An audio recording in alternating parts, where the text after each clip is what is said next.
നമസ്കാരം. The big ഇന്റർവ്യൂയിലേക്ക് സ്വാഗതം. സ്വതന്ത്ര ഭാരതത്തിലെ ആദ്യ മുഴുവൻ സമയ വനിതാ പ്രതിരോധ മന്ത്രി, ആദ്യ മുഴുവൻ സമയ വനിതാ ധനകാര്യമന്ത്രി. ഈ മുഴുവൻ സമയം എന്ന് എടുത്തു പറഞ്ഞത് പാർട്ട് ടൈം മന്ത്രിമാർ ഉള്ളതുകൊണ്ടല്ല. ശ്രീമതി ഇന്ദിരാഗാന്ധി പ്രധാനമന്ത്രിയായിരുന്നപ്പോൾ ഈ വകുപ്പുകളുടെ അധിക ചുമതല കുറച്ചു കാലം വഹിച്ചിരുന്നു. പിന്നെ പ്രധാനമന്ത്രി മോദിയുടെ നാരി ശക്തി എന്ന ആ ഒരു മുദ്രാവാക്യത്തിൻ്റെ ഒരു ജീവിക്കുന്ന ഒരു പ്രതീകം. ഇന്നത്തെ അതിഥി ശ്രീമതി നിർമ്മല സീതാരാമൻ. സ്വാഗതം ജനം ടി വിയിലേക്ക്. ഇന്നത്തെ ഏറ്റവും വലിയ പ്രതിപക്ഷത്തിൻ്റെ ആരോപണം, the biggest allegation of the opposition is that ED and other agencies are being used as a political tool by BJP to hunt the opposition, to choke them before the elections, etc. How would you respond? That's not true at all.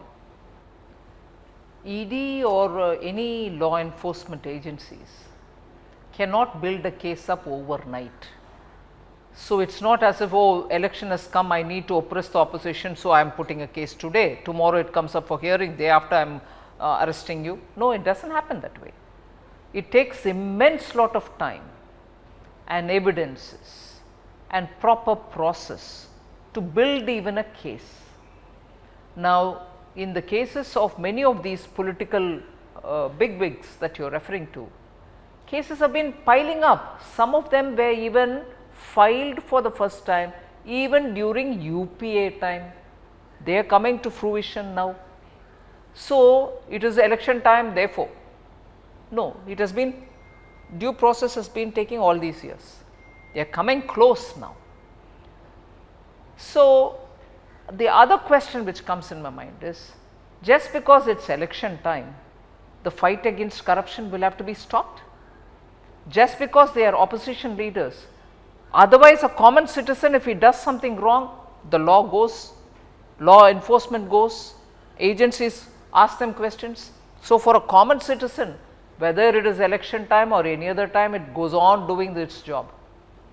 Like that, anyone who has questions to answer on how law has been disregarded will happen whether there is election or not. So, we will have to keep all this in mind. Now, Kejriwal avoided or evaded actually the summons 9 times. Now he is behind the bars. Now the summons has come to the Kerala former finance minister. He's been kept in custody or kept in judicial remand for questioning. Behind bars means that. Right. Now, the former finance minister of Kerala, Sri Thomas Isaac, has been evading for 7 times, if I am right. Finally, now the Enforcement Directorate has filed the first information report, or the ECIR, against the daughter of Kerala Chief Minister or her company.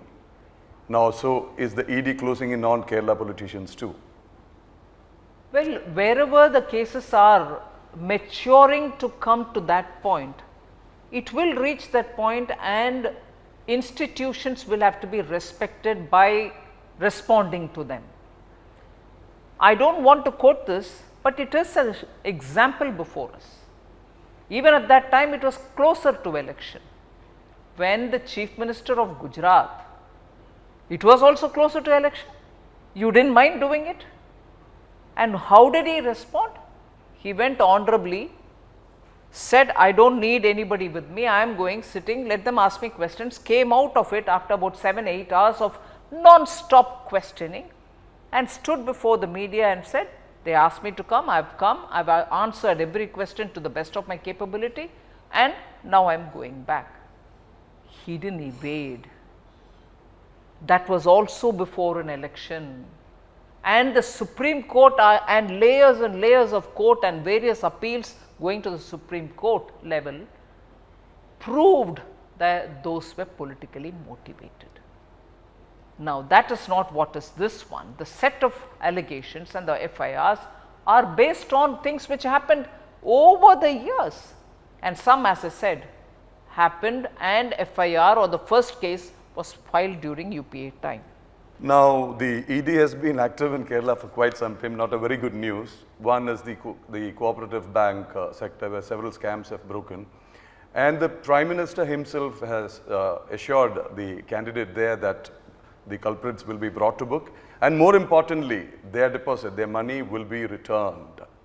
So, but there has also been questions from the court whether the probe is, going ahead in the expected pace or speed. Is there a delay? Is there a, a lacunae in the ED probe into the Kerala cooperative banks, especially I the may Kadaman? not be able to answer case by case about the merit of how the work is processing or about the perfection with which the case is getting built up.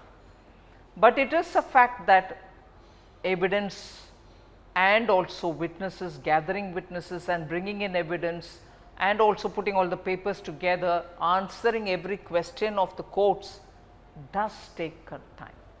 So, the agencies will have to do a proper job, otherwise the case that they are building will also not hold good. The courts can always say, you are wrong, there is no case here. No agency wants to be pointed out like that because their credibility gets affected. You answered part of my next question earlier, but to bring it out specifically, there is a new narrative that's being built. ED Niralil Janadhipatyam, democracy overshadowed by ED, being built up by major media houses and newspapers, trying to portray the fact that ED is banging on opposition. The media narrative, it's not an allegation that the editorial pages are carrying articles like this. It's not as if they're quoting somebody. They themselves are saying. See, if you think you are in the opposition or if you think you are a party which is opposed to the government in power in center, even if you are in power in state, there should be immunity given for whatever you do. May not hold good. You didn't have that virtue even with BJP leaders when you were in power. Then when every day there was a corruption scandal coming out during 2004 and 14, there was completely a lot of people from different sections of the society, inclusive of media. There was this comment that CBI is like a caged parrot. You didn't allow them to do what is per law required by them to do, to go after corrupt fellows. They were caged parrot. So, because most of the corruption was happening in the government itself, you didn't want the CBI to come out freely because they will have to ask questions of probably sitting ministers, political party leaders who were associated with UPA. You had nobody from the opposition who you can drive them after. Whereas now the case is CBI is not a caged parrot, ED is not a caged parrot, they are doing their business. And where are they finding people and evidence? With the opposition. There is no scandal or no corruption in Prime Minister Modi's government. So, they can't divert and come this way, they can't take a U-turn, it is all that side and therefore they are going after that. Well, the season's most favorite slogan, theory. Why is the central government choking the finances of Kerala state? Is it? Well, that's the most. No, I am asking you that question. Are we choking? That's not at all. And after all, I said this much before they went to the court, and I am saying this even now when the matter is still in the court. Every fact has been placed before the honorable courts. The Supreme Court has gone through all our details. I know it is still sub judice, so I may not be able to say what the outcome will be. But clearly, some of the fundamental questions or questions of principle, can the central government ask a state government to borrow or not to borrow? Can there be conditions put to borrowing? These are questions which the Supreme Court had a look at by us placing all the facts. They have not said, central government, you have no power to control the state government. The plenary powers are with the central government is fully recognized. So, irrespective of what the learned court is going to give us, their order for the interim relief application from Kerala, central government has not till now found fault with for doing something or for not doing something. They have not found us fault with for not helping Kerala. We do not help any state. What we do on the contrary is what is right, what we are expected to do, we have to give every state which is their due. I can't treat any one state specially, or I can't punish any one state because I do not like them. It just happens by formula, and that is what is going on.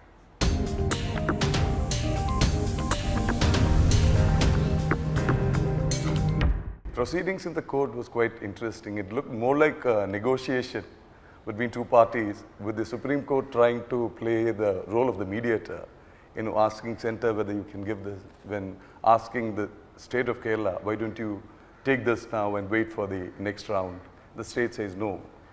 We are eligible for like 57,000 crore a loan, and the Centre is putting conditions, they're putting caps, they are bringing in earlier commitments, earlier debts into place, etc. So, bringing earlier debt into play is because it was extra budgetary.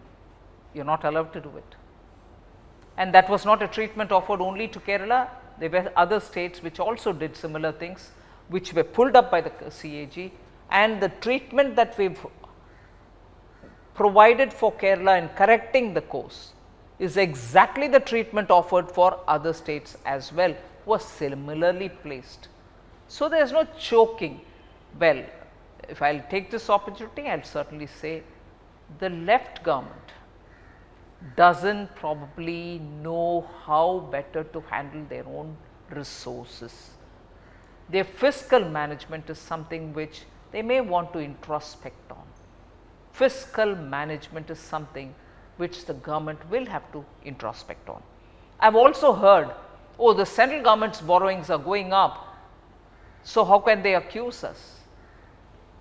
I can stand up anywhere and say that if the central government has borrowed, it is borrowed to give states and also to spend from its account on creating assets, which in turn will help you create jobs, which in turn will bring you revenues. We have not borrowed to spend on revenue heads. There is a tangible difference between this and that. And even borrowed money was given for states to build their capital assets, 50-year interest free.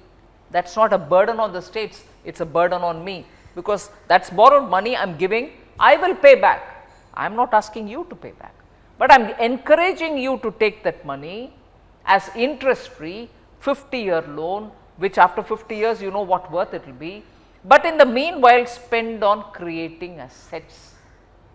Build a bridge, build a dam, build your secretariat, or build roads, or build your port, or enhance capacity in something.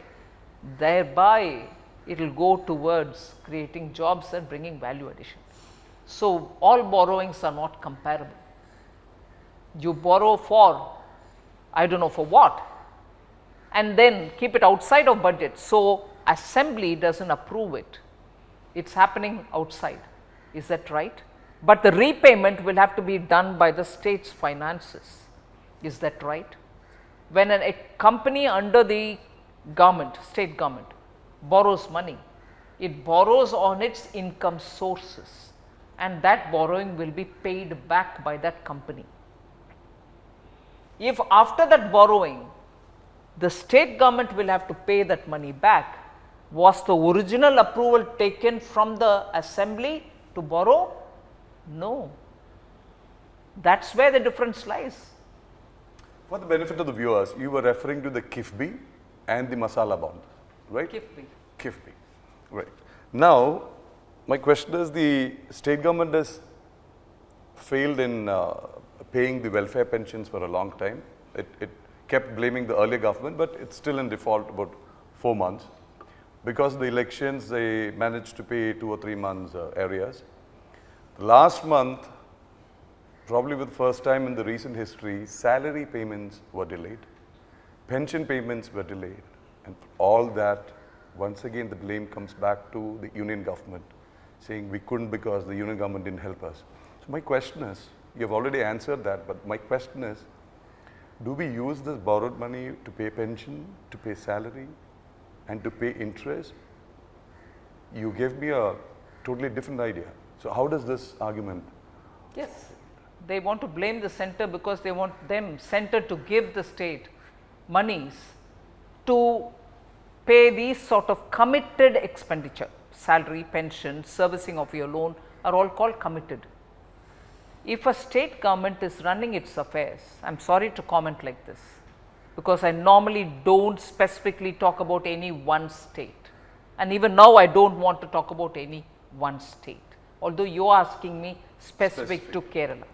I am talking on the principle which governs the question. The principle is for committed expenditure, meaning for expenditure which goes for salaries, which happens every month, for pensions, which happens every month and you know it in advance. Similarly, paying the interest for already borrowed monies, you know what it is. As soon as your budget is made, in the budget itself, you will make a provision, and that provision is for the 12 months. You know about it. The assembly will pass it. After that, you will keep paying. If a state tells me they do not have money to pay even salaries, which means the budget that they presented, wherein that should have been shown, is gone haywire. So, they should, in fact, I would think the assembly should be told that the budget said this, it included these expenditures naturally, but I am unable to give. Why? Say it to your own assembly. Say it to the assembly which actually is formed after a due process of election. If state can't pay its committed expenditure, I am not asking are you spending on capital expenditure, no, that can wait. This is a commitment, and that is why it is called committed expenditure. It seems running to the Supreme Court is the latest pastime of the state government. Now there is a move to approach the Supreme Court against, obviously, I mean, even they know that they can't move against the Rashtrapati. So the officials of the Rashtrapati Bhavan, because some of the bills they have passed and sent for approval, the governor sent it to the Rashtrapati and it's not been approved. So what is the constitutional implication? What are they talking about in the state? Total disrespect for the constitutional authorities. I can't see any other language that I can use in this case. You question the central government, all right, you are well within your right, you want to go and seek the Supreme Court's guidance. You question the Rashtrapati? It is unbelievable, and only Marxists can have this kind of a disruption as their first norm. You have to respect the constitution. You are sworn by that constitution. You contested election based on that constitution. Even as you go file your nomination to contest as an MLA or MP, you read and take an oath. And despite that, you want to take the Rashtrapati also to court. No, you can't take Rashtrapati, say it is all right, so I will take the PS of the Rashtrapati. A typical disruptionist, separatist, divisive approach which only the communists can take.